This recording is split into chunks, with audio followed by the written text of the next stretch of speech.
अगर मैं मेरे बारे में बताऊं, मेरा नाम समर शर्मा है और मैं जैसे मेरा जो जन्म हुआ वो नई दिल्ली में हुआ। और मेरी जो स्टडीज़ हुई स्टार्टिंग की, स्कूल कॉलेज वो सारी नई दिल्ली से हुई। और अभी हम परमानेंटली मतलब आप बोल सकते हैं कि वृंदावन वाले हो चुके हैं और धाम में ही हमारा मैक्सिमम समय बीतता है। और हम चाहेंगे कि भाई मरते दम तक हम धाम में ही रहें। और कॉर्पोरेट्स में जा रहा हूँ ट्रेनिंग करने के लिए, और अलग अलग टॉपिक पे हम लोग ट्रेनिंग करते हैं। और स्पेशली युवाओं के साथ मैं कनेक्टेड हूँ। और अभी तक 70,000 से भी ज़्यादा मैं युवाओं को ट्रेनिंग दे चुका हूँ।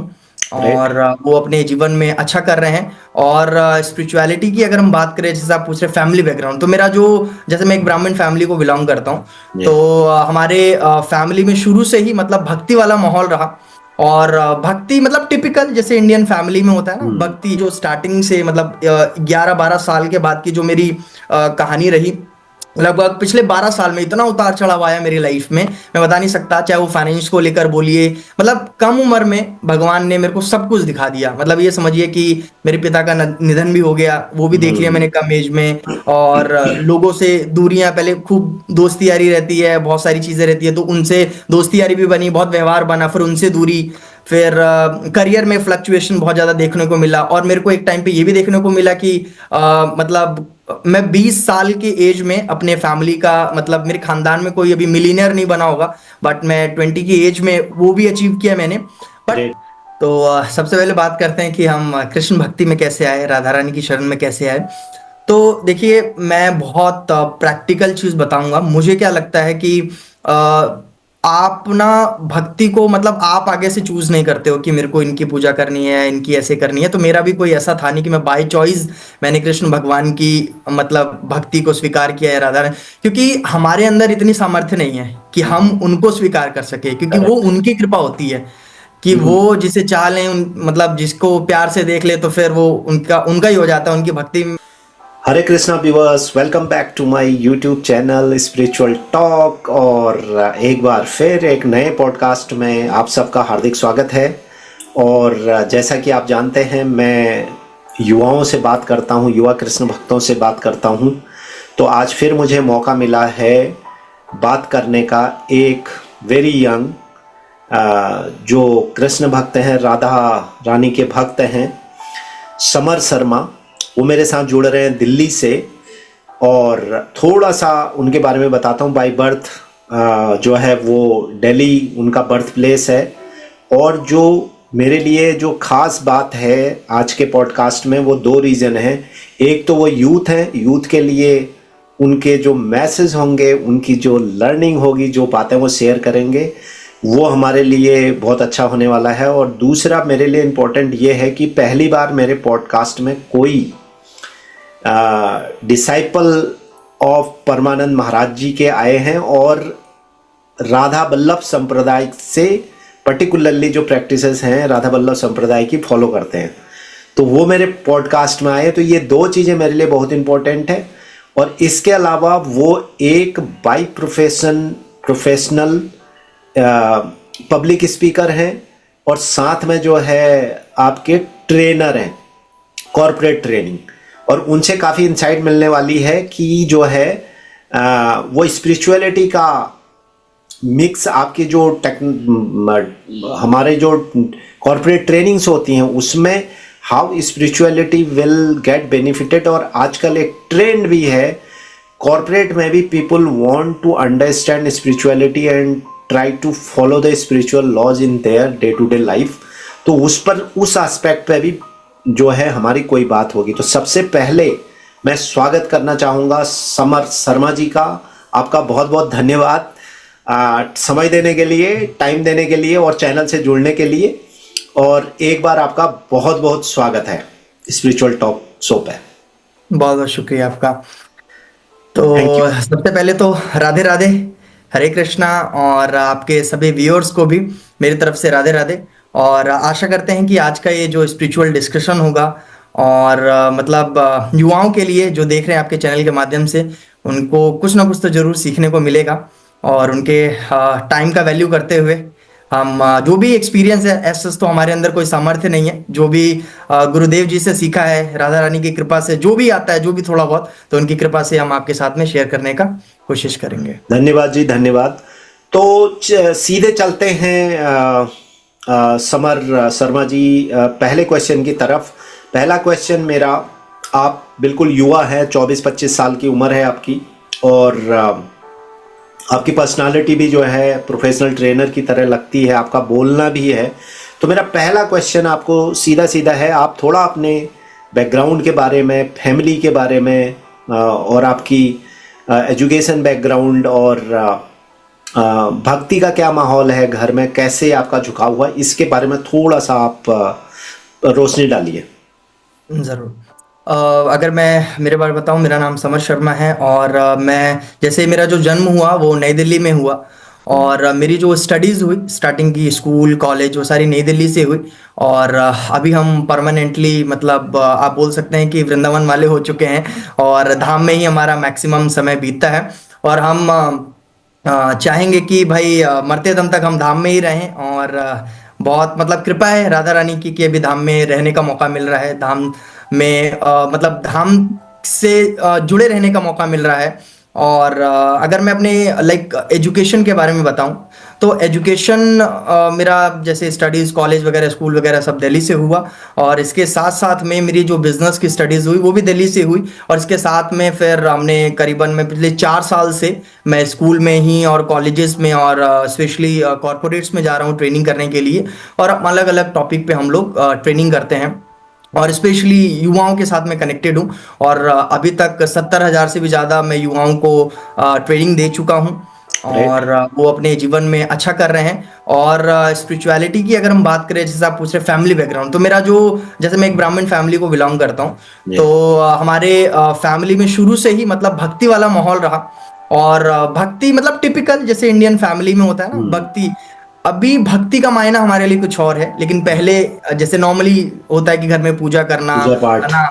हाँ, भगवान को मानते हैं हमारी मानते फैमिली हैं। वाले, पूजा पाठ करेक्ट। चलता था। लेकिन अब अभी जैसे हम राधा कृष्ण की भक्ति में हैं, कृष्ण भगवान की, पहले हमारे जो ईस्ट हुआ करते थे वो हनुमान जी, क्योंकि हम हनुमान जी के ही उपासक थे। और हमने काफी साल मतलब मैं बचपन में 5-6 वर्ष से ही मुझे व्रत रखवाया जाता था। मतलब माता पिता जैसा बताते थे वैसा करते थे, हनुमान चालीसा पढ़ना, सुंदरकांड का पाठ करना।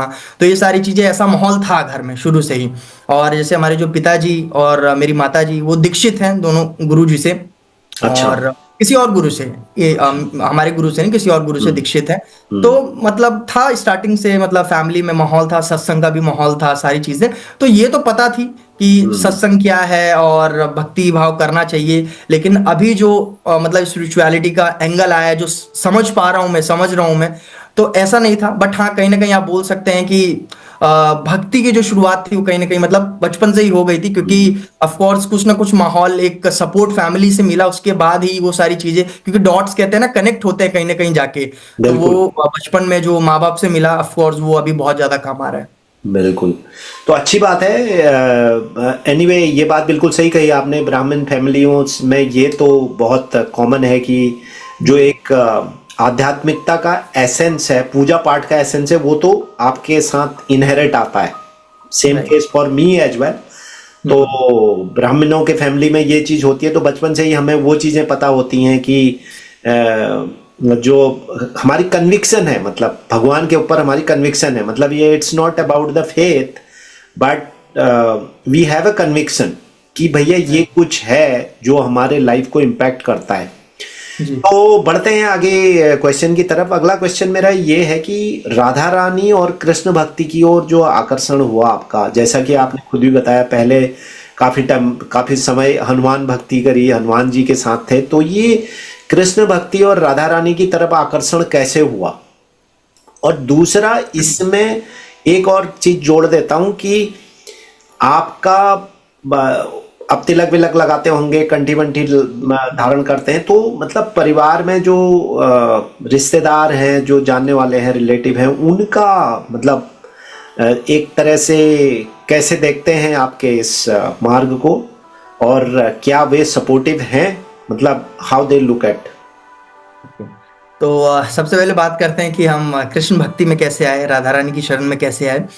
तो देखिए, मैं बहुत प्रैक्टिकल चीज बताऊंगा। मुझे क्या लगता है कि आप ना भक्ति को मतलब आप आगे से चूज नहीं करते हो कि मेरे को इनकी पूजा करनी है, इनकी ऐसे करनी है। तो मेरा भी कोई ऐसा था नहीं कि मैं बाय चॉइस मैंने कृष्ण भगवान की मतलब भक्ति को स्वीकार किया है, राधा रानी। क्योंकि हमारे अंदर इतनी सामर्थ्य नहीं है कि हम उनको स्वीकार कर सके, क्योंकि वो करेक्ट। उनकी कृपा होती है कि वो जिसे चाह लें मतलब जिसको प्यार से देख ले तो फिर वो उनका उनका ही हो जाता है, उनकी भक्ति मतलब में आ जाता है। तो मेरे साथ भी कुछ ऐसा हुआ, और मुझे लगता है कि जब कृष्ण भगवान किसी को अपनी भक्ति में लाते हैं तो वो सब प्लान्ड होता है। वो सबसे पहले क्या करते हैं, वो आपको ना दुनिया के रंग दिखाएंगे। मुझे जो लगता है कि वो दुनिया के सारे रंग दिखाते हैं आपको, मतलब कि तू ले ले, सब कुछ ले ले, तेरे को जो जो चाहिए वो इच्छाओं की पूर्ति करते हैं, मुझे ऐसा लगता है। और फिर जब आपको सारी चीजों से आपका मन भर जाता है, क्योंकि एक टाइम ऐसा होता है जब इंसान को रियलाइज होता है कि यार ये जो सारी चीजें हैं मतलब ये झूठ है एक तरीके से, मतलब ये मतलब इसमें जो रियल पीस आप बोल सकते हो, पीस नहीं है इसके अंदर, और जो रियल सेटिस्फेक्शन वो इसके अंदर नहीं है, वो कहीं और पे है। तो मेरे साथ ऐसा ही हुआ कुछ कि मतलब मेरी जो स्टार्टिंग से मतलब 11-12 साल के बाद की जो मेरी कहानी रही, लगभग पिछले 12 साल में इतना उतार चढ़ाव आया मेरी लाइफ में, मैं बता नहीं सकता। चाहे वो फाइनेंस को लेकर बोलिए, मतलब कम उम्र में भगवान ने मेरे को सब कुछ दिखा दिया। मतलब ये समझिए कि मेरे पिता का निधन भी हो गया, वो भी देख लिया मैंने कम एज में। और लोगों से दूरियां, पहले खूब दोस्ती यारी रहती है, बहुत सारी चीजें रहती है, तो उनसे दोस्ती यारी भी बनी, बहुत व्यवहार बना, फिर उनसे दूरी।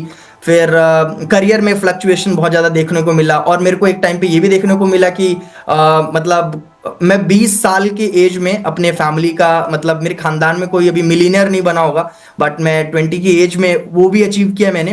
But great. एक टाइम पे आके रियलाइज हुआ कि इसमें एक्चुअल पीस नहीं है। तो भगवान ने पहले सारी चीजें मुझे दिखाई कम एज में, फिर जब ये रियलाइज हुआ कि नहीं यार, रियलाइजेशन हुआ कि इसमें तो पीस नहीं है, तो फिर एक मैं वाक्य आपको बताना चाहूंगा हम्म। कि मेरे को मतलब ऐसा चाहिए था कि यार सेटिस्फेक्शन मिले, पीस मिले, शांति मिले। तो मैंने ना कहीं यूट्यूब पे एक कथा सुनी थी। अ, तो उसमें बताया जा रहा था कि देखो बहुत सारे जैसे देवता हैं, बहुत सारे भगवान को लोग अलग अलग रूपों में पूजते हैं। तो जैसे भगवान शंकर है, उनको भोलेनाथ बोला जाता है, तो वो भोले हैं। हम्म। उनको आप कैसे भी हो, किसी की भी पूजा स्वीकार कर लेते हैं। आप कैसे जाओ, आप नहाए हो नहीं नहाए हो, आप कैसे पूजा कर रहे हो, आप दारू पीते हो क्या करते हो, वो सबकी पूजा स्वीकार करते हैं। हाँ। तो मुझे ऐसा लगा कि जो हमारे हनुमान जी हैं वो मतलब भगवान शंकर का ही रूप है। तो ना आपने देखा होगा टिपिकल इंडियन फैमिलीज में क्या होता है कि एक जन्माष्टमी और एक शिवरात्रि का व्रत किया जाता है। हाँ तो तो शिवरात्रि, हाँ शिवरात्रि का समय आया तो ऐसे मन में आ गया, अपने आप भाव आया कि इस बार निर्जला व्रत करेंगे, और प्रभु से मतलब कुछ ऐसे मटेरियल वाली चीजें नहीं मांगेंगे कि मेरा काम अच्छा चले या सब चीज, इस बार हम बोलेंगे कि मेरे को शांति चाहिए, वो आप देख लो। तो मेरे को याद है कि मैंने निर्जला उपवास किया था, और उस निर्जला उपवास के कुछ समय बाद ही, अब आप देखिए जैसे मैंने बोला कि स्टार्टिंग में डॉट्स कनेक्ट होते हैं, आपके आपकी लाइफ के डॉट्स कनेक्ट होते हैं। तो हम्म। कुछ समय पहले जब मैं एक कॉर्पोरेट सेशन कर रहा था, तो उस समय मेरे को किसी ने भगवत गीता गिफ्ट करी थी, लेकिन वो कभी खोल के नहीं पढ़ी थी, वो घर में रखी हुई थी। मुझे लगता है कि मैक्सिमम लोगों के साथ में ऐसा होता है कई ऐसा बार, ही है, ऐसा ही है है। ना, घर में हाँ। रखी रहती है, कभी पढ़ता नहीं है कोई। तो मंदिर मेरे में साथ बहुत भी सारे ऐसा हुआ लोग है। तो हमारे, आप देखोगे कि वो लाल कपड़ा लगा के बढ़िया राइट एकदम राइट राइट तरीके राइट। से मंदिर में रख के उस पर फूल वूल चढ़ाते हैं। खोलना नहीं है उसको, उसके अंदर की चीज समझनी नहीं है। That is the reality. हाँ, तो ऐसे ही मेरे पास भी था कि रख दिया, हाँ यार पढ़ लेंगे कभी ऐसा करके। लेकिन वही बोलते हैं कि जब तक कृपा नहीं होगी भगवान की, आप उसको पढ़ भी नहीं सकते हैं। तो रखा हुआ था, लेकिन पढ़ने का प्लान कभी नहीं बनाया। बट वही शिवरात्रि का जो व्रत रखा था उसके कुछ समय बाद ही ऐसा लगा, एक दिन बैठे बैठे तो सामने दिख रहा था, मैंने कहा यार पढ़ते हैं। तो लिटरली अगर मैं सच बताऊं आपको, तो जब मैंने फर्स्ट टाइम भगवत गीता पढ़ी तो कुछ भी समझ में नहीं आया, सब सर के ऊपर से गया। पहली बारी में कुछ भी समझ में नहीं आया, जब दूसरी बार ट्राई किया तब थोड़ी बहुत चीजें समझ में आनी शुरू हुई। तो वहां से धीरे धीरे मैं फिर इस्कॉन से भी कनेक्टेड हुआ, और फिर इस्कॉन से कनेक्ट होने के बाद में फिर वो धीरे धीरे, कहते हैं ना, जब भगवान की कृपा, भगवान ने आपको एक बार पकड़ लिया तो फिर वो वापस वाली एंट्री नहीं होती है। फिर वो धीरे धीरे चीजें बढ़ती गई, फिर वृंदावन वास मिल गया, वृंदावन आना जाना, फिर गुरुदेव मिल गया। तो ऐसे मतलब धीरे धीरे कहानी शुरू हुई कि फिर मैं भक्ति में आया। फिर मेरे को और क्यूरियोसिटी अंदर से कि और भी चीजें जाननी है मेरे को कि क्या होती हैं, मतलब अलग अलग, जैसे कि फिर समझ में आया कि भाई अलग अलग लोग तरीके से भक्ति कर रहे हैं। तो और डेप्थ जानने की कोशिश करी, फिर समझ में आया कि भाई हमारे जो शास्त्र हैं उनमें कितना कुछ लिखा हुआ है, तो फिर वो धीरे धीरे उसको पढ़ना शुरू किया। तो इस तरीके से भक्ति में मेरा कुछ आना हुआ। और जैसा कि आपने दूसरा चीज पूछा था कि जो हम तिलक लगाते हैं या कंठी धारण करते हैं, तो इसमें हमारे फैमिली का क्या, तो जैसे मैंने बताया कि फैमिली का, तो मेरी फैमिली का तो सपोर्ट था शुरुआत से, क्योंकि माता पिता भी दीक्षित थे। और तो इस वजह से मुझे इतना ज्यादा प्रॉब्लम नहीं हुआ, ना कि जैसे कि अभी स्पेशली बहुत ज्यादा देखा जाता है कि जो लोग भक्ति में एंट्री करते हैं तो तुलसी माला पहनने के बाद या पहनने से पहले सबसे बड़ा रहता है कि यार जैसे जो सात्विकता को अपनाना हाँ पड़ेगा हमें, हाँ। लहसुन प्याज छोड़ना पड़ेगा, वो टफ रहता है। तो हमारे लिए वो इतना टफ नहीं था, तो हम्म। हमारे लिए वो इजी हो गया, फैमिली ने भी एक्सेप्ट कर लिया चीजें कि ठीक है अभी करना चाहते हैं तो अभी हमारी फैमिली में सभी लोगों ने पहना हुआ है। तो तिलक का भी ऐसा कोई प्रॉब्लम नहीं है, बट हाँ एक बार मेरे को जैसे कि होता है कहीं कहीं, जैसे कि जब मैं कॉर्पोरेट्स में जाता हूँ तो वहां पे नहीं कर पाता हूँ चीजें में, जैसे कि प्रॉपर तिलक होता है तो वो नहीं कर पाते। तो वहां पे जैसे गुरु जी का हमारे आदेश है कि आप वृंदावन की जो रज होती है या जो हमारे राधा कुंड की रज होती है तो उसका हम, जैसे अभी मैंने सिंपल तिलक कर रखा है हाँ। तो इतना तो मुझे लगता है कि हाँ मैनेज करके अगर आप चलोगे तो चीजें ठीक रहती है। तो इस तरीके से मैं मैनेज कर लेता हूँ, तो ज्यादा कुछ रहता नहीं। गुड। अच्छी बात है, आपके साथ वो स्ट्रगल नहीं हुए हैं जो मैंने बहुत सारे कृष्ण भक्तों के साथ राइट देखा है, जो एस्कॉन में जुड़ते हैं, इधर उधर जुड़ते हैं, वो उनके साथ उनकी फैमिली के काफी स्ट्रगल चलते हैं, इवन फैमिली के चलते हैं। राइट रिश्तेदार लोग तो खैर चलो आप ये कितनी हद तक सुनोगे उनकी, लेकिन बाकी जो आपके इमीडिएट आपके पेरेंट्स हैं फैमिली के, वो थोड़ा सा स्ट्रगल वहाँ कई लोगों के साथ होता है, और अच्छी बात है आपके साथ नहीं है। अगला क्वेश्चन मेरा थोड़ा सा आपके राधा वल्लभ संप्रदाय की तरफ है कि जी। कृष्ण भक्ति तो आप बाकी समुदाय में भी कर सकते थे, राइट? जैसे कि इस्कॉन में जुड़ गए, गौड़ गौड़ संप्रदाय होता है। गौड़ी संप्रदाय। हाँ, गौड़ी संप्रदाय। तो ऐसे तो राधा वल्लभ संप्रदाय, यानी कि जो राधा वल्लभ संप्रदाय से मेरे ख्याल से मैं समझ पा रहा हूँ कि राधा रानी वाला जो राइट। संप्रदाय है, राइट? तो इस तरफ झुकाव कैसे हुआ? मतलब कोई एनीवे मैं प्रेमानंद जी के बारे में भी अलग से पूछूंगा आपसे, बट अभी सिर्फ आप ये संप्रदाय के साथ जुड़ने का कुछ था, या ऐसे ही बस आप जुड़ गए तो फिर बाद में आपको आनंद आ गया? देखिए जैसे स्टार्टिंग में जब कोई भक्ति में नया नया आता है तो संप्रदाय तो पता ही नहीं होता होता पता ही क्या नहीं है। होता, करेक्ट। हाँ, और ये एक वर्ड जैसे वैष्णव वर्ड होता है, ये भी हम हाँ पहली बार ही सुनते हैं, क्योंकि हमने सुना है भक्त कि हाँ भगवान होते हैं उनके भक्त होते हैं, वैष्णव क्या होते हैं ये भी नहीं पता। बट हाँ। भाई स्टार्टिंग में कुछ नहीं पता था कि वैष्णव क्या होता है, और भाई वैष्णव में संप्रदाय भी होते हैं। तो मेरा ऐसा कोई मतलब प्लानिंग तो नहीं था कि मेरे को राधा वल्लभ में जाना है, क्योंकि संप्रदाय पता ही नहीं था। उसका जो मेन आप अगर कारण पूछेंगे तो गुरुदेव भगवान, कि हमारे जो गुरुदेव हैं उनके ही वजह से, क्योंकि क्या होता है कि जब हमने पहली बार सुना तो सुन के ऐसा लगा कि नहीं बस अब, क्योंकि इससे पहले बहुत मैंने स्पिरिचुअल गुरुज को भी सुना था, मोटिवेशनल स्पीकर्स को भी सुना था जो काफी लाइफ के बारे में बताते हैं या स्पिरिचुअलिटी के बारे में बताते हैं। बट ठीक है सुन के अच्छा लगा, बट एक वो जो कहते हैं ना हार्ट टू हार्ट कनेक्शन, तो वो महाराज जी को ही सुन के आया। तो ऑफ कोर्स ठान लिया था डे वन से कि इनको ही अभी गुरु रूप में स्वीकार करना है, और ये जैसा बोलेंगे जैसे मतलब चलाएंगे उसके हिसाब से हम लोग चलेंगे। और सत्संग सुनना शुरू किया, और जब समझ में आया कि जैसे जब भी हमारा मतलब महाराज जी का सत्संग शुरू होता था तो वो एक वर्ड बोलते थे राधा वल्लभ श्री हरिवंश, तब वहां से जिज्ञासा आया कि ये है क्या। क्योंकि जब स्टार्टिंग मेरी इस्कॉन से ही हुई थी, लेकिन उस समय तक ऐसा नहीं था कि किसी को मैंने गुरु रूप में स्वीकार किया था। समझ रहा था, वहां पे जाता था, कीर्तन वगैरह अटेंड करना, बहुत सारी चीजें चैतन्य महाप्रभु के बारे में भी पता लगा था। लेकिन हाँ जो गुरु रूप में स्वीकार किया मैंने वो महाराज जी के सत्संग को सुनने के बाद ही, कि वहां से वो हार्ट टू हार्ट कनेक्शन बना। तो उसके बाद ही मेरे को राधा वल्लभ संप्रदाय के बारे में पता लगा। तो और भी ज्यादा फिर मैंने उसके बारे में रिसर्च करना शुरू किया कि हमारे आचार्य कौन है, इसमें क्या क्या नियम होते हैं, किस तरीके से दीक्षा का क्या नियम होता है, तो वो सारी चीजें फिर मैंने जानी। ओके। तो पूज्य प्रेमानंद जी महाराज जो आपके गुरु हैं अब, तो इनसे मतलब इनको सिर्फ स्पीच से सुना और मिल गए, या फिर कुछ एनीवे मतलब आप गुरु बनाते हो किसी को कि आप प्रभावित होते हो तभी आप बनाते हो गुरु। तो आप इनका जो प्रेमानंद महाराज जी हैं उनकी फॉलोइंग बहुत जबरदस्त है ना? काफी लोग उनसे मिलना चाहते हैं, जाते हैं, मुलाकात भी नहीं हो पाती है। इवन मैं जब वृंदावन गया था 3 दिन के लिए ट्राई मारा, लेकिन वो उसमें एंट्री ही नहीं हो पाया क्योंकि थोड़ा लेट हो गया मैं सुबह के टाइम, तो एंट्री नहीं मिल पाई। तो ये कैसे मतलब आपने जो गुरु दीक्षा की आप बात कर, आपको कोई उनकी प्रॉपर दीक्षा मिली हुई है और आप उनसे पर्सनली भी मिले हुए हो क्या? ये आप थोड़ा सा बताओ इसके बारे में। पर्सनली पर्सनली तो गुरुदेव भगवान से मिलना हुआ है, लेकिन स्टार्टिंग जो शुरुआत में जो दर्शन हुए थे, वो रात्रि जो दर्शन होते जो हैं। रात्रि जो 3 बजे वो निकलते हैं हाँ हाँ, 2 से परिक्रमा 3 पे। बजे के बीच में होते हैं, तो वो वैसे ही दर्शन किए थे। पहले तो मोबाइल से ही देखना स्टार्ट किया था, उसके बाद रात्रि दर्शन किए महाराज जी के। और रात्रि दर्शन तो आप धाम में रहते हैं तो होता रहता है रात्रि दर्शन, लेकिन इसके अलावा और भी जैसे तरीके होते हैं महाराज जी से मिलने के।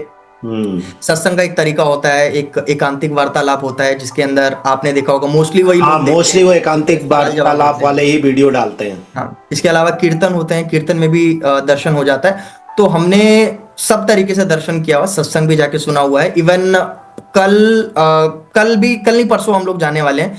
कल अभी टोकन होगा माता जी के साथ में, और हमारा नया साल है वो सत्संग के साथ ही जाने वाला है। तो अच्छा। महाराज जी का सत्संग हम लोग और सत्संग और कीर्तन का पाठ बनने वाले हैं। तो ये कुछ तरीके थे, तो जो हर तरीके से। और बात आई गुरु चुनने की, किस तरीके से मतलब गुरु चुना, तो मुझे ऐसा लगता है कि मैंने चुना नहीं, क्योंकि हम हमें इतनी ऑफ कोर्स सामर्थ्य नहीं है कि हम उनको गुरु चुन सकें। और गुरुदेव भगवान की एक मैं लाइन बोलना चाहूंगा कि वही बोलते हैं कि जब तक भगवान की कृपा आपके ऊपर नहीं होगी तब तक आपको गुरु नहीं मिलेंगे, और जब तक गुरु की कृपा नहीं होगी तब तक आपको भगवान नहीं मिलेंगे। तो मुझे हम्म। लगता है कि भगवान का ही था कि अब जैसे मैं अकेला तो हूं नहीं, अब करोड़ों लोग हैं जो उनके साथ में उनको गुरु बनाना जुड़े चाहते हुए हैं। हैं, करेक्ट। हम्म। क्योंकि उनका एक ऑरा ही ऐसा है कि मतलब उनको देखते ही, उनके दर्शन मात्र से मतलब कहते हैं ना गूज बम्स आने लगते हैं, और आंसू। मतलब आज तक किसी भी स्पिरिचुअल गुरु को सुन के ऐसा नहीं हुआ, ऐसे भाव नहीं आए। तो बस ठान लिया था कि इनको गुरु बनाना है। और जैसे कि आपने पूछा कुछ नियम, क्या नियम है, मतलब अगर कोई शरणागति हम्म। आना चाहता है, इनको गुरु बनाना चाहता है, तो कुछ नियम है।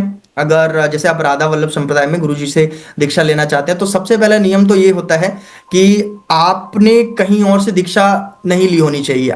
जैसे जनरली कई लोग होते हैं, आपके चैनल के माध्यम से मैं बताना चाहूंगा, कई हम्म। लोग अभी भी मेरे से भी सवाल करते हैं कि अभी हम इस्कॉन से जुड़े हुए हैं या हम इस संप्रदाय से जुड़े हुए हैं, लेकिन अभी हमारा झुकाव सत्संग सुनने के बाद में या हम्म। महाराज जी को सुनने के बाद में राधा वल्लभ संप्रदाय की तरफ हो रहा है, या राधा रानी हम्म। की तरफ हमारा झुकाव हो रहा है। तो उस केस में मतलब गुरु जी खुद मना करते हैं कि भाई आपको जहां से दीक्षा मिली हुई है, या आपने जिसको ऑलरेडी पहले गुरु रूप में स्वीकारा हुआ है, तो आप उनके द्वारा ही दिया गया मंत्र जो है या जो नाम है वही आप जप करें। सत्संग आप हमारा भी सुने, लेकिन आप गुरु ऐसे मतलब नहीं बदल सकते। तो पहला नियम ये है कि आपकी दीक्षा नहीं होनी चाहिए पहले कहीं से।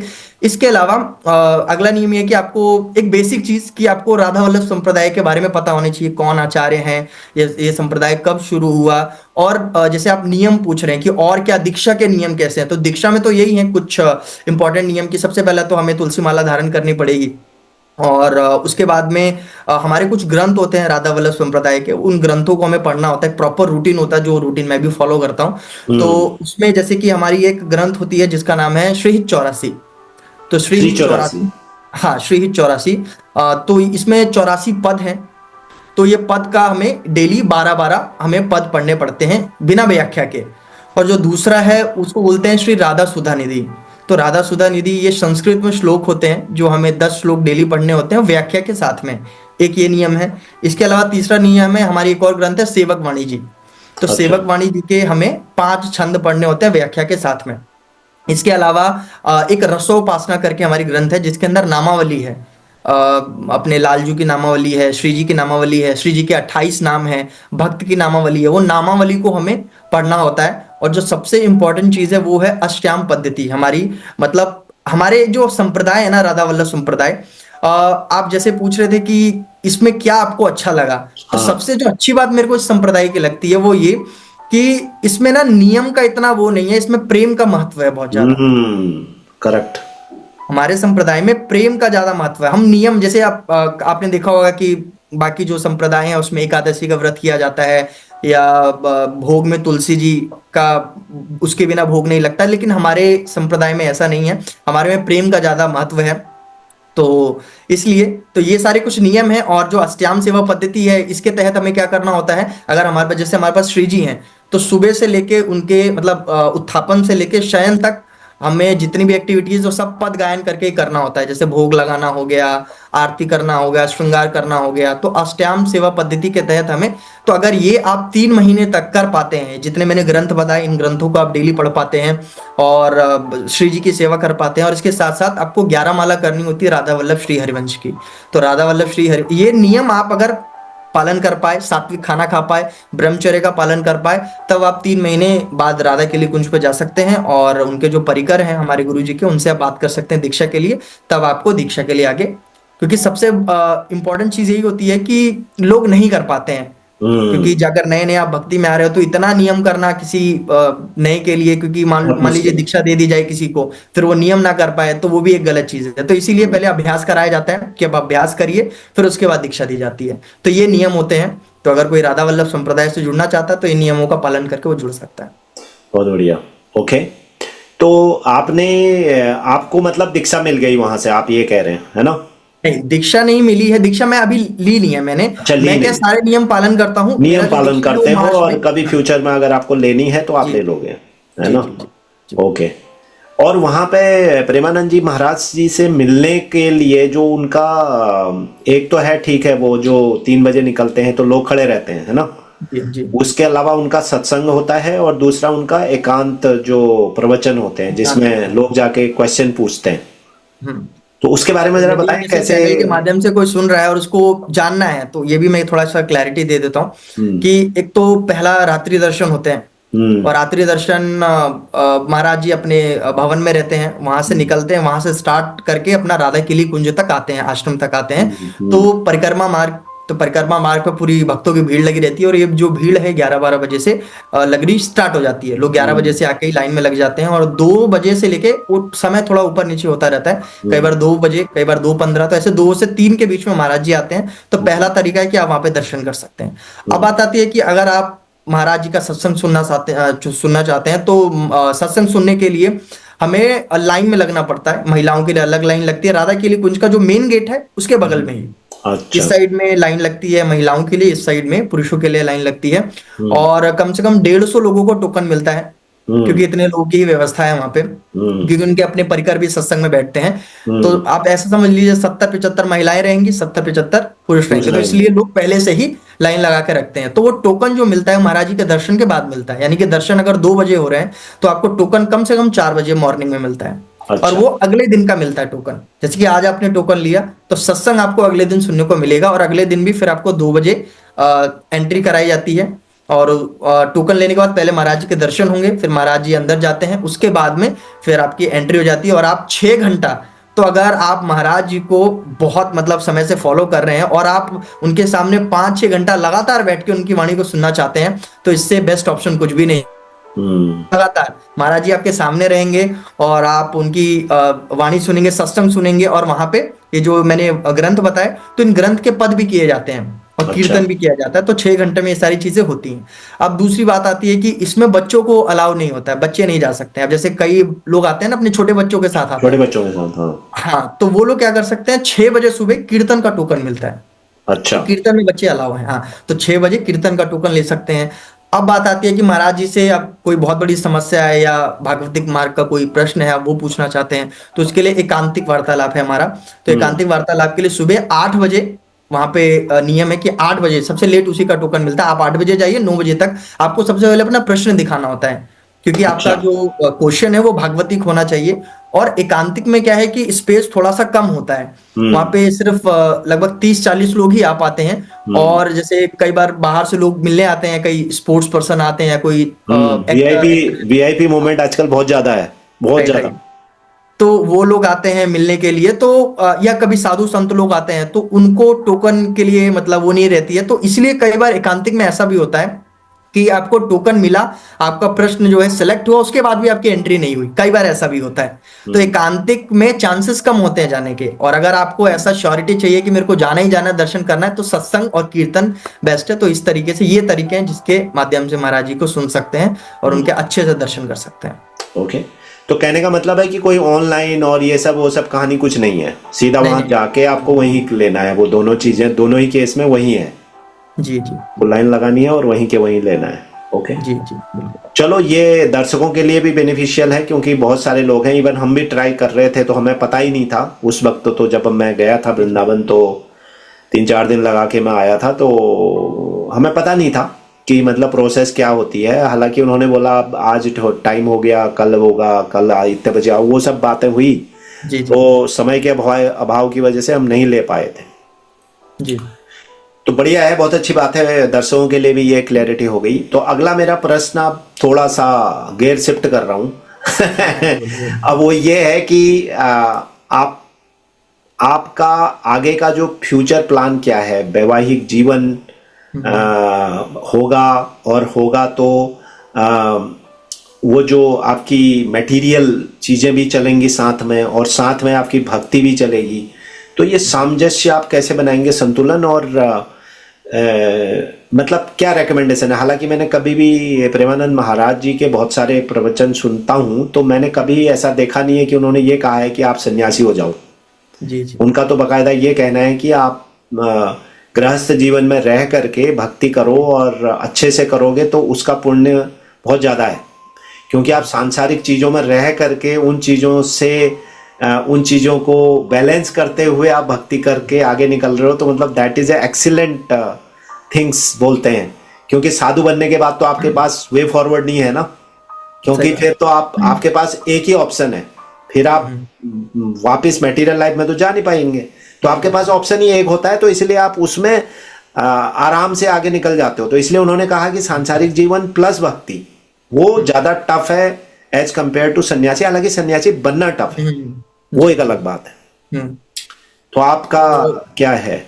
अ, वही जैसा आपने बताया कि देखिए सबके बस की बात नहीं है कि वो सन्यासी बन जाए। जैसे कि महाराज जी भी अपने सत्संग में बताते हैं हम्म। कि इतना उनका जो मतलब जर्नी रहा है अभी तक, ये पूरा 40-45 साल हो गए उनको इस मार्ग में। हम्म। तो सबके बस की बात नहीं है। जैसे आपने बोला बैक गियर नहीं होता, ऑफ कोर्स में बैक गियर नहीं होता है, लेकिन आजकल जो यंगस्टर्स हैं, क्योंकि हम्म। महाराज जी के ना वाणी का प्रभाव इतना होता है। हम्म। अब यंगस्टर्स का मैं बताता हूँ सबसे बड़ा चैलेंज क्या होता है कि अब जैसे कि उन्होंने महाराज जी को सुनना शुरू किया, और वो हम्म। अपने लाइफ में अगर वो ऐसे नॉर्मल जो हमारी लाइफ है उसमें अगर वो परेशान है, तो अचानक से उनके अंदर एक वो आता है कि नहीं मेरे को अभी विरक्ति हाँ मार्ग पे हाँ। ही चलना है। या करेक्ट। उनको उनके साथ किसी ने चीट कर दिया, या हाँ। बिजनेस में कुछ हो गया, या काम में कुछ हो गया, नहीं बन पा रहा, तो उनको लगता है भाई अब सारी चीजें छोड़ छाड़ के अभी हमको इसमें ही जाना है। तो हाँ। देखिए इतना इजी नहीं है, ठीक है। और पॉइंट में हम गिनेंगे, ऐसा भी नहीं कि उंगलियों पे हम गिन सकते हैं ऐसे लोगों को जो मतलब जिनके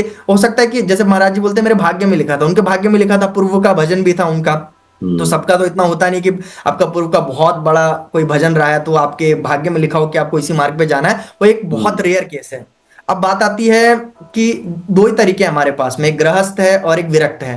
तो हम्म। विरक्ति तो छोड़ दीजिए, तो गृहस्थ भी कोई खराब नहीं है, ठीक करेक्ट। है। और हम्म। गृहस्थ से भी इजीली भगवान की प्राप्ति की जा सकती है। इसके हम्म। भी कुछ नियम है, अगर हम वो नियम समझ लें, तरीके समझ लें, तो बहुत मुश्किल नहीं है, बल्कि हम्म। इजी ही है हम्म। गृहस्थ में चलना। अब जैसे कि एक इसके ऊपर बहुत अच्छी स्टोरी भी है कि एक बार नारद जी ने भी पूछा था भगवान हम्म। विष्णु से कि आपको कौन से भक्त ज्यादा प्रिय हैं, हम्म। आपको गृहस्थ जो गृह कार्यों में रह के आपकी भक्ति करता है, आपकी पूजा करता है, वो आपको याद करता है, वो, या जो सब कुछ संसार का मोह त्याग सब कुछ एकदम छोड़ छाड़ के आपको याद कर रहा है। तो हम्म। भगवान ने कहा था कि भाई मेरे को गृहस्थ बहुत प्यारे हैं, क्योंकि जो अपने गृहस्थ की जो जीवन है वो बहुत बिजी रहता है, मतलब कई हम्म। चीजें रहती हैं उसको संभालना पड़ता है, परिवार हो गया, अपना काम हो गया, बहुत सारी चीजें। और वो हम्म। सारी चीजों को संभालते हुए भी अगर वो मेरे को याद कर रहा है, तो उनको वो ज्यादा प्रिय है, गृहस्थ। तो हमें लगता है कि अगर मेरा स्पेशली पूछ रहे हैं तो मेरा तो अभी ऐसा कुछ भी नहीं है, क्योंकि जैसे आज के टाइम का आप माहौल देख रहे हैं, तो हम्म। एक सही पार्टनर का मिलना थोड़ा सा करेक्ट। टफ है, क्योंकि हाँ। मैं जिस मार्ग में हूं आपको पता है कि भक्ति के लिए अगर अब जैसे आपको। मेरा लक्ष्य एक ही है, वो है भगवत प्राप्ति। करेक्ट। मेरा लक्ष्य है भगवत प्राप्ति, वो क्लियर है एकदम कि मेरे को अभी किसी भी तरीके से भगवत प्राप्ति करनी है, और गृहस्थ से ही करनी है। मेरा हम्म। ऐसा कोई इंटेंशन नहीं है कि मेरे को विरक्त में जाना है, ऐसा कुछ भी नहीं है। क्योंकि देखो भगवान ने ना आपको बहुत सारी ड्यूटीज दी होती हैं, आपके बहुत हम्म। सारे, जैसे अभी हमारी माता जी हैं, तो उनकी सेवा करना, तो वो भी तो एक तरीके ड्यूटी से है, अगर हम बिल्कुल। बिल्कुल। उनको छोड़ के अगर मैं विरक्ति में जाऊं तो वो गलत है, गलत है उसका भी वो। दोष लगेगा, पाप लगेगा हाँ। ना। हाँ। उनकी सेवा करना, अपने परिवार की सेवा करना, ये भी हमारा एक धर्म है, राइट। तो बिल्कुल वो चीज बिल्कुल को धर्म पूरा है। और करते हुए, इवन कृष्ण का पूरा जीवन देख लो आप।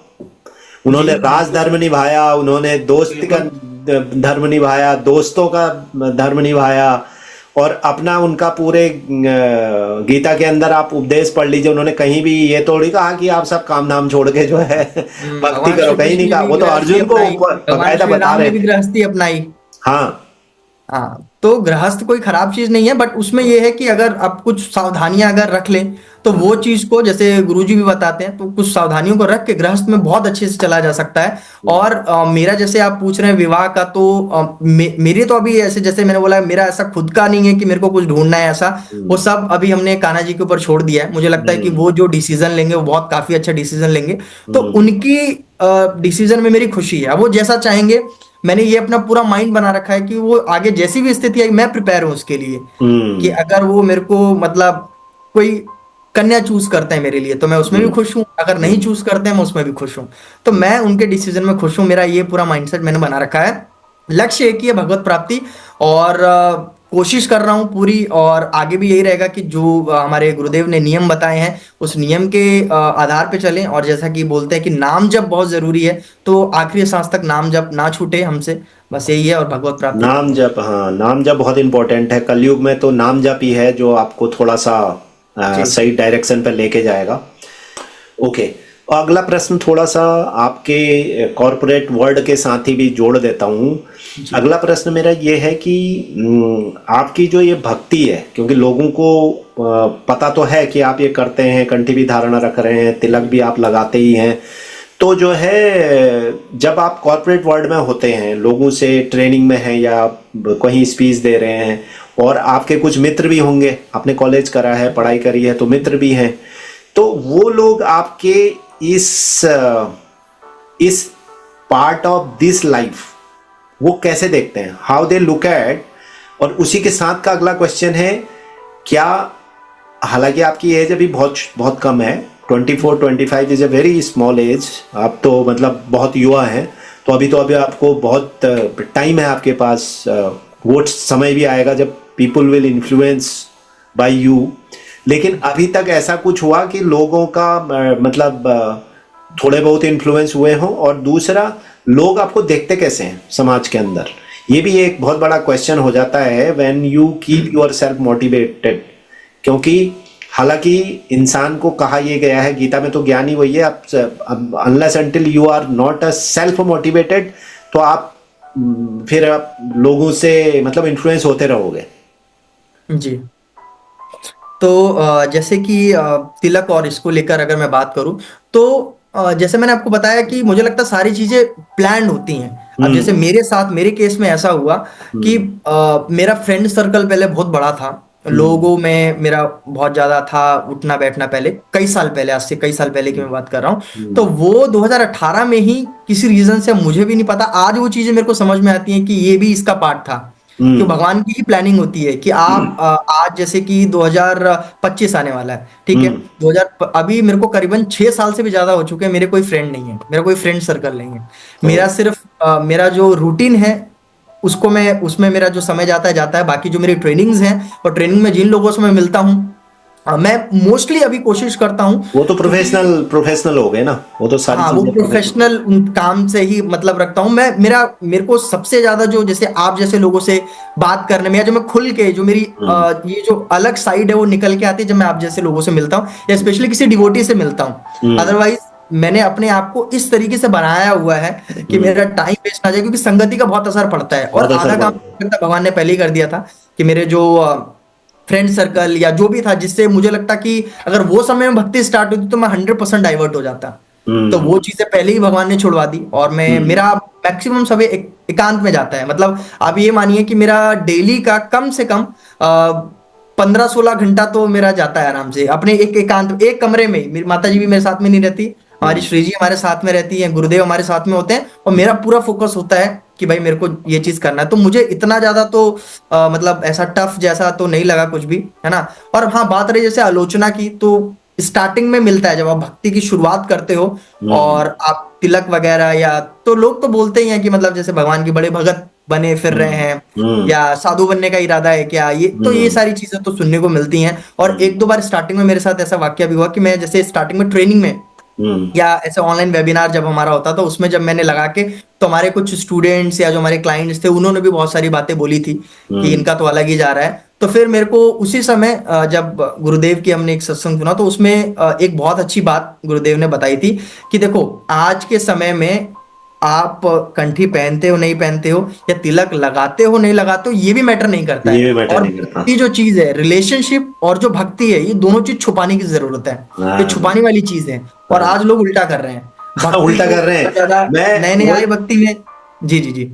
वही आप कुछ कह रहे मैं हैं, बोलिए। अगला क्वेश्चन मेरा वो भी है कि जी जी आजकल जो है लोग ना इंस्टाग्राम पे रील बना बना के भक्तियां दिखा रहे हैं भाई।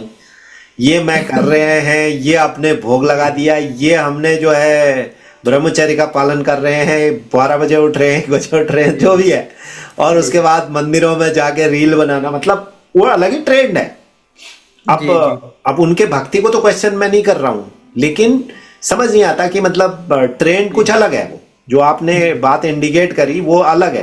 तो भक्ति को जो गुरु जी से कायदे हमने से यही सीखा छुपाया कि ये जाता है आप। भक्ति को आप जितना वो दिखाओगे ना, तब हाँ। वो बहुत, मतलब देखो, उससे हो सकता है कि आपको वाहवाही मिले, बहुत सारी चीजें हों। हाँ।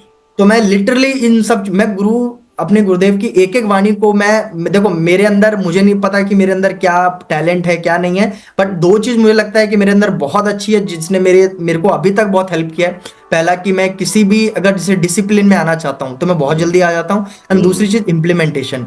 ये मैं अपने सेशंस में भी बोलता हूँ कि आपके अंदर कोई बहुत बड़ा टैलेंट हो ना हो, अगर ये दो चीजें आपके अंदर आ जाती हैं, तो आप हम्म। जीवन में कहीं भी किसी भी सेक्टर में जाएंगे, भक्ति कर रहे हो कुछ भी कर रहे हो, अगर आपके अंदर डिसिप्लिन और इम्प्लीमेंटेशन की कला आ गई कि जो आप कोई अच्छी चीज सीख रहे हैं तो उसको इम्प्लीमेंट करने में बरसों मत लगाओ। तो मेरे अंदर हम्म। ये है कि जो सुना गुरुदेव से, लगा कि हम्म। ये गलत जा रहा है, इसको सही करने की जरूरत है, अगले दिन से ही, तुरंत उसी दिन से ही मैंने करना शुरू कर दिया। तो वो जब मैंने सुना था कि भक्ति छुपाने की चीज है, तो मुझे लगा कि नहीं यार, ठीक है, मेरे को जहां लगेगा कि दिखाने की जरूरत है। अब जब हम धाम में घूम रहे हैं तो अपना घर है, तो हमारा तिलक करेक्ट। भी लगाएंगे, हम रज में पूरे लिपट जाएंगे, वहां पे कोई बोलने वाला नहीं है, वहां पे माहौल वैसा है। बट बिल्कुल। जब मेरे को काम का थोड़ा प्रोफेशन का रहेगा, क्योंकि प्रोफेशन में जब हम मीटिंग करते हैं, 100 200 लोग, कई बार 500 1000 लोग भी एक साथ बैठे रहते हैं, तो उसमें अलग अलग रिलीजन के भी लोग बैठे रह रहे हैं, तो वो आपको जज कर सकते हैं। तो करेक्ट। वहां पे आप छुपा लो उस चीज को, कोई हाँ। जरूरत नहीं कि आपको वहां दिखाने की जरूरत है। एब्सोल्युटली। हाँ, तो सोशल मीडिया पे भी हम काम की ही बात करते हैं। अगर आपने मेरा कंटेंट वगैरह देखा हो सोशल मीडिया हम्म। पे, तो हम्म। ना हम नाच गाना करते हैं, ये सारी चीजें बिल्कुल भी नहीं, क्योंकि एक भक्ति में भी एक, कहते हैं ना, सीमाएं होनी चाहिए। हमारे हम्म। पास जो हमारे लड्डू गोपाल है, हम उनका श्रृंगार करने के बाद में हम उनका वीडियो दिखा देते हैं कि देखो हमारे गोपाल जी आज इतने सुंदर लग रहे हैं, हाँ। हमारी श्री जी आज इतनी सुंदर लग रही हैं। लेकिन हाँ। जैसे हमारे गुरुदेव ने बताया कि कुछ चीजें गुप्त रखनी चाहिए, जैसे कई लोग खाने का वीडियो डाल देते हैं, या हाँ। उनको नहलाने का, तो ये सारी चीजें गुप्त रखने वाली चीज है। तो हाँ। भक्ति, लगता है जितना गुप्त रखा जाए उतनी बढ़ेगी हमारी भक्ति। करेक्ट। जी एब्सोल्युटली। क्योंकि भक्ति जो मैं समझता हूँ, भक्ति दो चीज है भक्ति के लिए। एक तो आपकी भावना, जी। और दूसरा आपका जो है भक्ति अपने लिए है, दैट इज फॉर यू सही नॉट बात है। For others.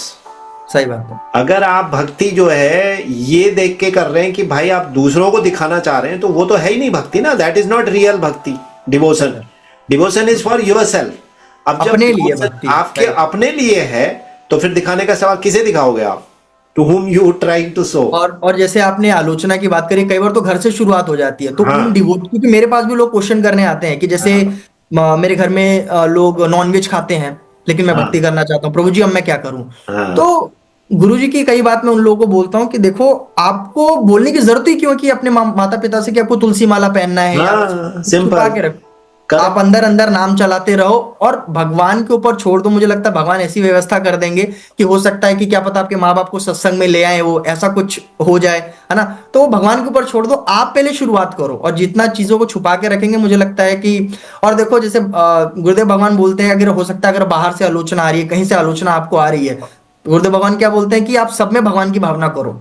जब आप हम्म। सब में भगवान की भावना करना शुरू करोगे कि ये भी मेरे भगवान ही है, तो आपको वो उनकी जो कही हुई बातें वो इतना इम्पैक्ट नहीं डालेंगे। करेक्ट। तो आप एब्सोल्युटली। अच्छे बुरे से देखो, एक भक्त का स्वरूप ऐसा होना चाहिए, मुझे लगता है कि अगर कोई आपको बहुत कॉम्प्लीमेंट कर रहा है किसी चीज को लेकर, तो आप कॉम्प्लीमेंट को सर पे नहीं चढ़ाना चाहिए, या हाँ। आलोचना कर रहा है तो उससे भी इतना फर्क नहीं पड़ना चाहिए।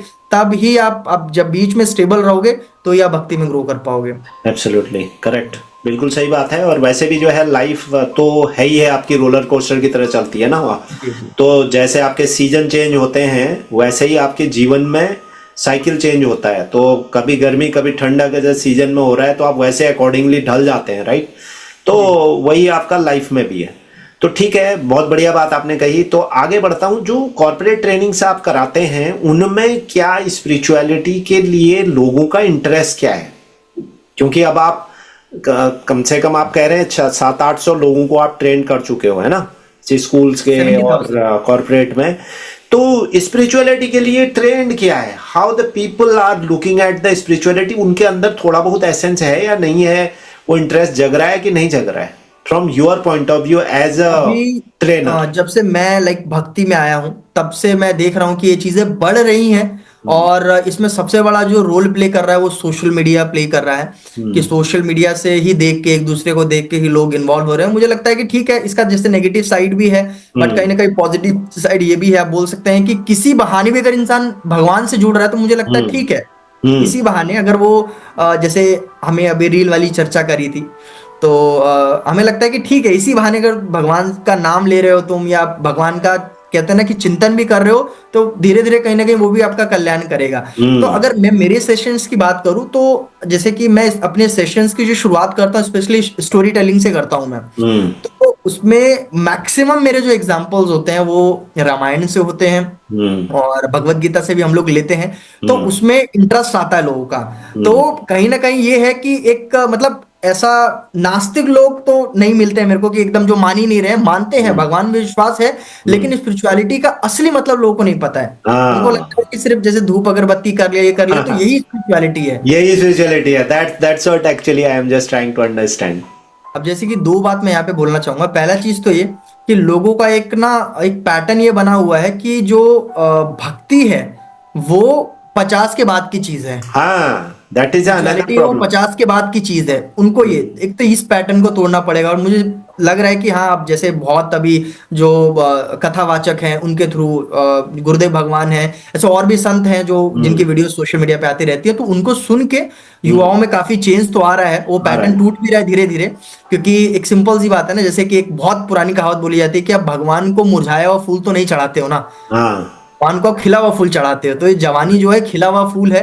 हाँ। और अगर जवानी में अगर हमने अभ्यास नहीं किया तो ऑफ कोर्स वो बुढ़ापे में भी जाके वो हमारा मन लगेगा ही नहीं ना। क्योंकि हम्म। भक्ति में मेन चीज क्या है? मन को काबू में करना, इंद्रियों को काबू में करना। तो करेक्ट। वो जवानी के समय में भी अभ्यास के थ्रू ही आप कर सकते हो। तो एक हाँ। ये इंपॉर्टेंट चीज है। दूसरी चीज एक मैं और आपको यहाँ पे बताना चाहूंगा, जो यंगस्टर्स में मैंने देखी है, हम्म। सबसे पहला लोगों का गोल आज के टाइम पे जो बन रहा है, जैसे मैं काफी लोगों से मिलता जुलता हूं मैं, तो हम्म। पहला मैं देखता हूं कि उनका कोई गोल नहीं है। पहला गोल यही है कि मेरे को फाइनेंशियली फ्री होना है, मतलब हाँ। फाइनेंशियली मेरे को करेक्ट। इतना ज्यादा स्ट्रांग होना है। और उसकी कोई मतलब वो नहीं है। अगर जैसे 10,000 की उन्होंने गोल बनाया, जिस दिन 10,000 आने लग गए फिर मन करता है कि 50,000, फिर उनका गोल, वो उस गोल से वो एक तरीके से बोल सकते हैं रैट रेस, उससे वो बाहर हाँ। ही नहीं, ट्रैप से बाहर नहीं निकल पा रहे हैं। चलो हाँ। ठीक है, फाइनेंस कोई बात नहीं। फिर कई लोग हैं जो अपने हेल्थ को बहुत ज्यादा आज के टाइम पे देते हैं, कि हाँ। भाई हमारे लिए हेल्थ हमारे लिए बहुत प्रायोरिटी है, हमारे लिए हाँ। इंपॉर्टेंट है। कई लोग मेंटल हेल्थ को बहुत ज्यादा प्रायोरिटी देते हैं। इसके साथ में मुझे क्या लगता है कि आपकी लाइफ का, इंसान की लाइफ का जो स्तंभ है उसमें, जैसे कि आप फाइनेंशियली करो कोई बात नहीं, आप फाइनेंशियली फिट रहो, आप मेंटली भी फिट रहो, हेल्थ वाइज भी फिट रहो, आप सोशली भी फिट रहो। लेकिन इसमें एक चीज और ऐड कर लो, वो है स्पिरिचुअल एंगल। अगर आप हाँ। स्पिरिचुअलिटी मतलब स्पिरिचुअल लेवल पे अगर आप फिट नहीं है, तो ये जो बाकी जितनी भी चीजें हैं, उसमें ये आप मुझे लगता है कि स्पिरिचुअल से ही रिलेटेड है कहीं ना कहीं। करेक्ट। क्योंकि अगर आप स्पिरिचुअली स्ट्रांग है तो ही आप मेंटली स्ट्रांग हो सकते हैं, तो ही आप हेल्थ वाइज भी स्ट्रांग हो सकते हैं, तो ही आप फाइनेंशियली भी स्ट्रांग हो सकते हैं। हम्म। समझ पा रहे हैं? तो स्पिरिचुअलिटी आज के टाइम पे बड़ी जरूरी है। तो मुझे लगता है कि अगर अपने ये जो स्तंभ लोगों ने बना रखे हैं, इसमें स्पिरिचुअलिटी का एंगल अगर हम ऐड कर लें तो काफी चीजें ठीक हो सकती हैं। एब्सोल्युटली। क्वेश्चन है कि जो ये डिप्रेशन और स्ट्रेस है और यूथ को दिमाग में रखते हुए, क्योंकि आप भी युवा हैं, बिल्कुल यंग हैं, तो इसके क्या रीजन है और इनसे कैसे बचा जा सकता है? और एक देखो मैसेज भी चार, होगा युवाओं के लिए आप। ये मैं ट्रेनिंग सेशंस में बहुत शेयर करता हूँ मैं ये सारी चीजें। हम्म। तो सबसे पहला तो, अब मैं एक आपके साथ में ना एक वो अभी अब मेरे माइंड में आया अचानक से। एक बहुत समय पहले हार्वर्ड यूनिवर्सिटी है जो, तो हम्म। हार्वर्ड यूनिवर्सिटी ने ना एक रिसर्च किया था हम्म। ह्यूमंस के ऊपर। तो हम्म। उस रिसर्च में ये मिला था कि 95% लोगों की प्रॉब्लम, जो आज के टाइम पे जो 95% जो प्रॉब्लम्स होती हैं वो इमेजिनरी होती हैं। हम्म। मतलब जो एग्जैक्टली उनकी लाइफ में है ही नहीं। है ही नहीं है, ओवर थिंकिंग ओवर कह थिंकिंग सकते हो की आप। वजह से, अब ओवर जैसे कि थिंकिंग। आज के नॉर्मली इंसान क्या सोचता है, कोई प्रॉब्लम उसके हुई नहीं है लाइफ में, लेकिन सोचता रहता है अगर ये हो गया तो, अब मेरे हम्म। साथ ये हो गया तो, अगर कल हम्म। मेरे साथ, तो वो इमेजिनरी प्रॉब्लम को लेके परेशान है। पहली हम्म। चीज ये, ठीक है। हम्म। तो डिप्रेशन देखो, कई मुझे लगता है कई तरीके से डिप्रेशन को इंसान खुद ही इनवाइट करता है, ठीक है। हम्म। कोई अपने हम्म। रिलेशनशिप को लेके डिप्रेशन में चला जाता है, कोई किसी को छोड़ के चला गया तो डिप्रेशन में आ गया, कोई डिप्रेशन में आ जाता है, बिजनेस में लॉस हो गया बहुत ज्यादा तो उस वजह से डिप्रेशन में आ गया, है ना। बहुत सारी चीजें होती हैं डिप्रेशन। तो मुझे लगता है तीन चार चीजें अगर हम ध्यान में रखें हम्म। तो डिप्रेशन से बचा जा सकता है, ठीक है। सबसे पहला तो आज के समय सोशल मीडिया सबसे बड़ा जिम्मेदार है इस चीज को लेकर। तो मुझे हम्म। लगता है कि अगर हम आज के समय में, क्योंकि देखो आप देख रहे हैं कि लोगों के जो डिसीजंस को इन्फ्लुएंस कर रहा है, कितने मतलब किस तरीके से सोशल मीडिया इन्फ्लुएंस कर रहा है। तो हम्म। सोशल मीडिया का हालांकि राइट यूज भी, अब जैसे हम लोग भी सोशल मीडिया से कनेक्ट हुए, तो राइट यूज हाँ। भी हो सकता है। तो पहला पॉइंट ये है कि सोशल मीडिया का सही यूज अगर युवा करे तो, क्योंकि देखो सिंपल सी बात है, जो इसमें जाएगा वही यहाँ से बाहर आता है। करेक्ट तो करेक्ट। अगर इसमें नेगेटिविटी बाहर मतलब अंदर जा रही गार्बेज, है, गार्बेज इन गार्बेज आउट।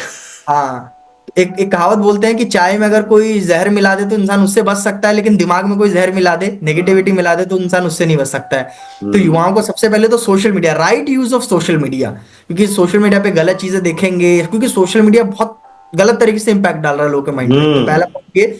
दूसरा कि सही आचरण, क्योंकि ये जो डिप्रेशन आने का कारण भी है ना प्रभु जी, मुझे लगता है सबसे इसमें ये है कि हमें पता नहीं होते हैं कि क्योंकि हर चीज के लिए शास्त्र ने नियम बनाए हैं कि हम्म। आपको ये चीज करना चाहिए, ये चीज नहीं। जैसे हमारे गुरु जी भी इसके ऊपर बहुत फोकस करते हैं कि युवा सबसे ज्यादा डिप्रेशन में इसलिए जा रहा है क्योंकि शास्त्र विरुद्ध आचरण हो रहे हैं। हम्म। जैसे ब्रह्मचर्य का पालन ना हो पाना, ठीक है, और हम्म। गलत संगति हो जाना, चीजें हो जाना।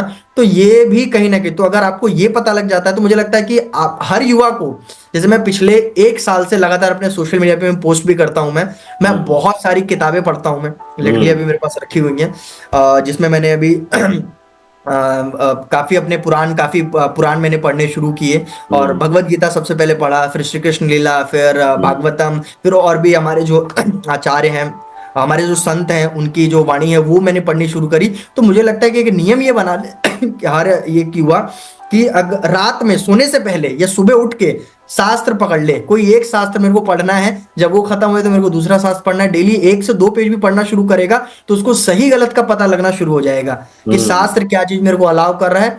भले वो यूट्यूब पे सत्संग देखे, क्योंकि आजकल जो यंगस्टर्स है वो कहते हैं ना सत्संग उनको थोड़ा बोरिंग टाइप चीजें लगती है, हम्म। कहते हैं ना ओल्ड एज चीजें वो समझते हैं। कोई बात करेक्ट। नहीं, आप बुक्स पढ़ो, आप आजकल तो ऑडियो बुक्स भी अवेलेबल हैं, हाँ, आपको पढ़ना भी नहीं है, स्पॉटिफाई कान पे पे भी लगाओ अवेलेबल है, सुनते रहो।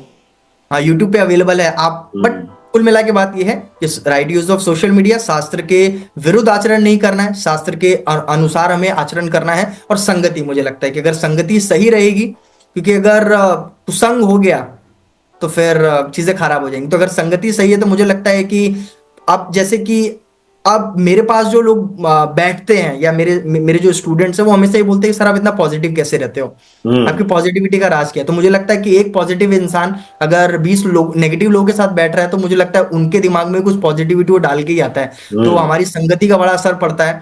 तो आपको देखना पड़ेगा कि आप कैसे लोगों से इन्फ्लुएंस हो रहे हैं और कैसे लोगों के साथ आपका ज्यादातर समय बीत रहा है। अगर हम्म। खराब लोगों के साथ समय बीत रहा है तो ऑफ कोर्स आपको उसको चेंज करना पड़ेगा। तो इस, हम्म। हालांकि और भी चीजें हैं, बट अगर ये तीन चीज हमने ठीक कर ली, सोशल मीडिया का सही यूज ताकि कोई आपको नेगेटिव इन्फ्लुएंस ना कर सके, सही यूज करना। दूसरा, शास्त्र में पढ़ने हैं ताकि सही गलत का फर्क समझ में आए अपने को, क्या सही है क्या गलत है। और तीसरा, संगति अगर हम अपनी अच्छी कर लें तो मुझे लगता है कि डिप्रेशन वाली चीज तो दूर भाग जाएगी। और सबसे बड़ी चीज जो हमारे गुरुदेव भगवान बोलते हैं कि अपने थॉट्स को रिप्लेस कर दो, वो रिप्लेस होंगे जब आप नाम जप स्टार्ट करोगे। हम्म। भगवान का नाम यही सबसे बड़ी दवाई है। आपको जो नाम पसंद आता है वो नाम जपो। इससे क्या होगा, आपके जो अंदर जो हमारी गंदगी भरी है, जन्म जन्म से जो गंदगी भरी है, वो बाहर आनी शुरू होगी। और ये मैंने लिटरली फील किया है जब से मैं नाम जप कर रहा हूँ, इतनी शांति, इतनी पीस। हालांकि ये जो एक्सपीरियंस है, गुरुदेव भगवान बताने से मना करते हैं कि नाम जप के समय जो अनुभव होता है उसको शांति से छुपा के रखो, बट मैं लिटरली एक बता रहा हूँ एक चीज में कि अगर नाम जप करना शुरू करोगे इन तीन चीजों को ध्यान में रखते हुए, जो नाम समझ में आ रहा है, स्टार्टिंग में एक माला समझ आ रहा है, एक माला करो, बिना माला समझ आ रहा है, बट नाम लेना शुरू करोगे, उससे धीरे हम्म। धीरे क्या है कि थॉट रिप्लेस होंगे। और हम्म। भगवान का नाम अगर आपके माइंड में है तो फिर कोई डिप्रेशन, कोई चीज रहेगी नहीं। तो मुझे लगता है ये सारे पॉइंट्स अगर ध्यान में रखें तो इंसान इन सब चीजों से बच सकता है। गुड। तो इसी के साथ जो है ये पॉडकास्ट यहाँ पे समाप्त करते हैं। और जैसा कि व्यूअर्स, उम्मीद करता हूँ कि आपको जो है ये पॉडकास्ट पसंद आया और होगा। और मैं ऐसे ही युवा लोगों से बात करने का कुछ बहुत सारे इसके पीछे रीज़न है, क्योंकि आप तक जो युवाओं, एक युवा मैसेज पहुंचा सकता है। और आप तो समर शर्मा, आप तो जो हैं इसके एग्जाम्पल हो सकते हैं, क्योंकि आप अपने कैरियर को भी बहुत अच्छे तरीके से लेके जा रहे हैं। आप एक ट्रेनर हैं, एक मोटिवेशनल स्पीकर हैं, और साथ में आप जो है अपने भक्ति के साथ, स्पिरिचुअलिटी के साथ ये चीज़ें, कैरियर भी फॉलो कर रहे हैं। जैसा कि आपने अपने संबोधन में मेरे को बोला कि आपने बहुत छोटी उम्र में मिलीनियर का स्टेटस उतना अर्न किया, जी। तो जो कि आसान नहीं है। मतलब इस एज में मिलीनियर बन जाना इतना आसान नहीं था, किसी के लिए भी नहीं होता है। और in spite of having those tragedies with you, father का जल्दी चले जाना, वो सारी चीज़ें होने के बावजूद भी आप आगे लिए, तो आपसे बड़ा कोई मोटिवेशन इन आज के पॉडकास्ट में हो नहीं सकता है। खुद आप एक मोटिवेशन हो सकते हैं युवाओं के लिए। तो आपका बहुत बहुत धन्यवाद। आप आज की चर्चा में जुड़े, भगवत चर्चा में जुड़े, और काफ़ी इंसाइटफुल चीज़ें आपसे पता लगी। इसी तरह अच्छा काम करते रहिए। और फ्यूचर में कभी फिर कुछ, क्योंकि आप मोटिवेशनल स्पीकर हैं, तो कभी फ्यूचर में कुछ स्पेसिफिक टॉपिक के ऊपर बात करनी होगी तो आपको दोबारा अप्रोच करूंगा। जरूर जरूर। राधे राधे जी, बहुत बहुत राधे धन्यवाद। राधे, बहुत बहुत शुक्रिया आपका भी। Thank you ji, thank you.